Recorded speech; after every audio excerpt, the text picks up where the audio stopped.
My husband always kept a secret phone him. One day, I found it and discovered he had been messaging another woman. Furious, I called her. She laughed and said, "I've been waiting for this call." But the real twist? She wasn't his mistress, she was his legal wife.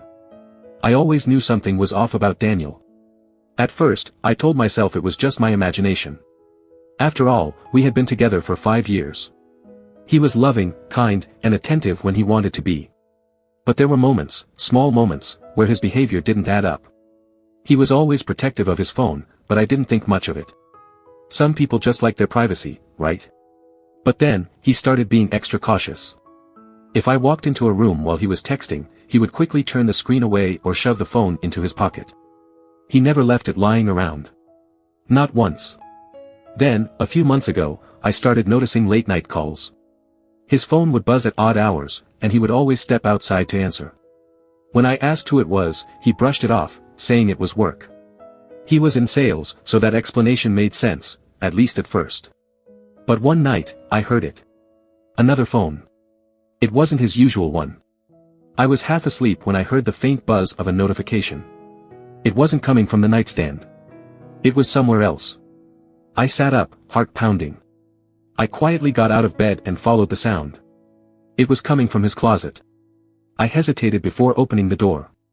My hands shook as I reached up to the top shelf and felt around. And then, I found it. A second phone. I turned it on, and my stomach dropped. There were messages, hundreds of them, from a woman named Rachel. The texts weren't flirtatious or overly affectionate, but they were familiar. Too familiar. She knew his schedule. She asked about his day. She sent him reminders about upcoming appointments. I scrolled further. One message stood out, "Don't forget our anniversary next weekend." I made reservations at the same place as last year. Anniversary? I felt like the ground had been ripped from under me. I needed answers. My hands were shaking so badly I could barely type, but I found her number and called. She answered on the second ring. "Hello." I swallowed hard. "Who are you?" There was a short pause. And then, she laughed. A cold, knowing laugh. "I was wondering when you'd finally call," she said. A chill ran down my spine. "What do you mean?" "I mean," she said, her voice calm, "that I'm Daniel's wife. His legal wife. And you, well, I guess that makes you the other woman." I felt like I had been punched in the stomach. That's not possible. We've been married for 5 years. She let out a slow sigh. "Sweetheart, I've been married to him for 10. My mind was spinning. I couldn't breathe. How could this be happening? "I take it he never told you about me," she continued. Typical. He always thought he was smarter than everyone else. Thought he could keep up this double life forever. I gripped the phone, my knuckles turning white. "How did you find out?" "I started noticing little things, just like you, I assume. Late night calls. Sudden work trips that didn't add up. And then, about a year ago, I found this exact same secret phone. The one you just called me from. I saw your name in his messages. I felt sick. Why didn't you say anything?" "Oh, I wanted to. But then I thought, why not wait and see how long it would take for you to find out on your own? I wanted to see just how far he would go before it all fell apart." My head was spinning. "So, what now?" "Now." She chuckled. "Now, we do what we should have done a long time ago. We end this. Together." And just like that, the life I thought I knew was over. I stood there in the dark, gripping the phone, my entire body trembling. My mind refused to accept what I had just heard. Daniel, the man I had built a life with, the man I thought I knew, had another wife. Not just a mistress. A real, legally recognized wife. I needed answers. "How did you know about me for a whole year and say nothing?" I asked Rachel, my voice barely above a whisper. She let out a slow breath. "Because I wasn't sure what I wanted to do yet. I needed proof before I confronted him. And the more I dug, the worse it got." I swallowed hard. "Worse? You're not the only one, Olivia." The room spun. "What do you mean?" She hesitated before continuing. "I hired a private investigator months ago. Daniel doesn't just have 2 lives. He has 3. I gasped. 3. She sighed. "Yes. There's another woman. A third wife. Her name is Nicole. They've been married for 2 years. I had to sit down. My hands were shaking too much to hold the phone steady. This can't be real, I whispered. I wish it wasn't, she said bitterly. But it is. I have proof. Photos, documents, text messages, everything. Daniel has been living 3 separate lives, juggling 3 marriages, lying to all of us. Tears blurred my vision. How could he do this? How could he look me in the eyes every day, tell me he loved me, while building entire lives with 2 other women? I took a deep breath, trying to steady myself. Where does Nicole live? Rachel hesitated. Boston. My stomach turned. Boston? He's always going on work trips to Boston. Exactly, Rachel said. That's when he's with her. The pieces were all falling into place. The late nights, the secret phone, the mysterious business trips, it all made sense now. And suddenly, something inside me snapped. I wasn't going to let him get away with this. Rachel and I talked for hours. She sent me everything, screenshots of their messages, proof of their shared bank account, even their wedding photo. The next morning, I called Nicole. I expected her to be shocked. To cry. To deny it. But when I told her the truth, there was only silence on the other end of the line. Then, she whispered, I knew something was wrong. My heart pounded. You did? I've had doubts for months. But he always had an excuse. He was working late. He had business trips. I thought maybe I was just being paranoid. I understood that feeling all too well. Nicole, I said, my voice firm. We have proof. He's been playing all of us. Silence again. Then, a deep breath. We need to make him pay. I didn't even hesitate. Yes. We do. The 3 of us, Rachel, Nicole, and I, spent the next few days gathering every bit of information we could. Every lie, every hidden bank statement, every text. Then, we made a plan. We knew Daniel was planning to be with me that weekend. So, we set the trap. Rachel flew in from Chicago. Nicole drove down from Boston. We all met at a quiet cafe, going over every detail. And when the day came, we were ready. I set the table for dinner like nothing was wrong. Candles, wine, his favorite meal. I pretended everything was normal. Then, just as he sat down, the doorbell rang. He looked up, confused. Are we expecting someone? I smiled. Oh, you could say that. I walked to the door and opened it. Rachel stepped in first. Then Nicole. Daniel's face drained of color. He looked at Rachel, then at Nicole, then at me.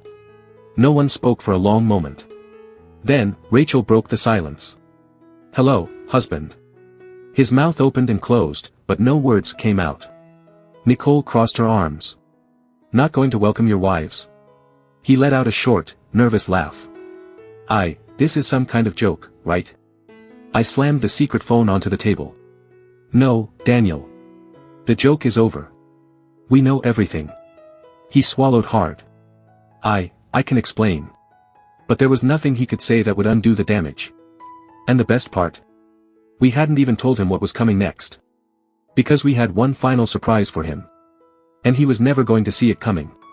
Daniel sat there, frozen. His eyes darted between the 3 of us, searching for a way out. But there wasn't one. You can explain. I repeated, crossing my arms. Go ahead, Daniel. Explain how you married 3 women at the same time. Explain how you built 3 separate lives. Explain how you thought you could keep this up forever. His mouth opened, but no words came out. Nicole scoffed. Let me guess, you were going to tell us all the truth soon, right? You were just waiting for the right moment. Rachel shook her head. Pathetic. I pulled out a thick folder and tossed it onto the table. In case you're wondering, we've already done the work for you. We have everything, Daniel. Your fake business trips, your shared accounts, your lies. You thought you were so smart, but you left a trail a mile long. His face turned pale. You don't understand, I cut him off. Oh, we understand perfectly. We understand that you've been lying for over a decade. We understand that you never thought we'd find out. And we understand that it's time you faced the consequences. His hands gripped the edge of the table. Please, he said. Let's talk about this privately. Rachel laughed. Privately. So you can lie your way out of this again. No, Daniel. We're done listening to your stories. Nicole leaned forward. The real question is, how do you think your job is going to react when they find out what you've been doing with all those business trips? His eyes widened. You wouldn't. I smiled. Oh, we already did. His breath caught. Rachel pulled out her phone and tapped the screen. I just emailed your boss everything. Screenshots. Travel records. The works. Daniel shot up from his chair. Rachel, no. My job, your job. Rachel repeated. Oh, Daniel. You were so worried about keeping your job, but not worried about destroying 3 marriages. Not worried about lying to the people who loved you. He turned to me. Olivia, please, you don't have to do this. I tilted my head. Oh, but I do. Because, Daniel, you didn't just lie to us. You stole from us. You drained Rachel's savings. You used Nicole's credit cards. You took money from our joint account. And now, you're going to pay for it. His breathing turned shallow. You can't prove that. Nicole pulled out another folder. Actually, we can. His shoulders slumped. What do you want from me? I exchanged a glance with Rachel and Nicole. We want you gone, I said. From all of our lives. Forever. Rachel leaned back. And lucky for you, we have a little deal worked out. You're going to sign divorce papers for all 3 of us. No arguments. No fights. No demands for money. You will walk away with nothing. And, Nicole added, if you even think about refusing, we'll make sure every single person you know finds out what you've done. His face twisted with anger. This isn't fair. I laughed. Fair? Daniel, nothing about what you did was fair. You spent years lying to us. You made us think we were the only ones. And now, you have the nerve to complain about fairness? He was breathing heavily now, his hands clenched into fists. But he wasn't in control anymore. We were. Fine, he finally muttered. I'll sign. Rachel slid the papers across the table. Good. Because if you don't, your boss won't be the only one getting an email. Your family, your coworkers, your entire network will know exactly what kind of man you are. His jaw tightened. He snatched the pen and started signing. One signature. Then another. Then another. When he was done, he shoved the papers toward us. Are you happy now? I picked them up, flipping through to check his signatures. Then, I smiled. Yes. Yes, I am. Daniel stood up, glaring at all of us. You ruined my life. Rachel shrugged. No, Daniel. You ruined your life. We just made sure you faced the truth. Nicole stood, grabbing her bag. We're done here. I walked them to the door, feeling lighter than I had in years. We had won. As Rachel and Nicole stepped outside, I turned back to Daniel one last time. Oh, and Daniel. I said, my voice sweet. You might want to check your bank accounts. I moved all the money I earned into a new one. You know, since you won't be needing our joint account anymore. His face twisted in rage. I shut the door in his face. And just like that, Daniel was out of my life. Forever.